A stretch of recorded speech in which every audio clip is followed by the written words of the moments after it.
just finished building these tables. They were really easy to build. The instructions were great. Problem is, on the tops of the tables, all around the outside edge, all the pretty gray shiny is missing. It looks like they wiped it with something that took part of the shimmer off, so it's kind of distracting. I'm not real fond of it. I'm hoping it won't show, or I can find a way to bring the life back to it.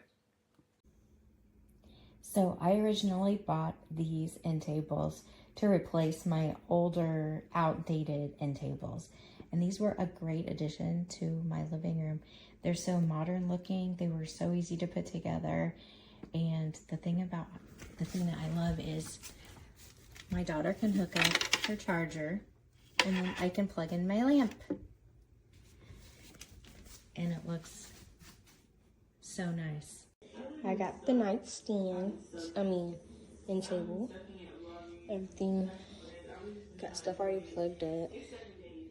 This is how everything looks. It's very nice. Yeah, because this is ridiculous. Like, look at this.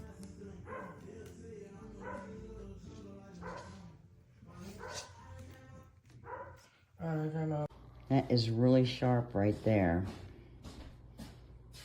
I think it's hardened glue and there's gaps in here.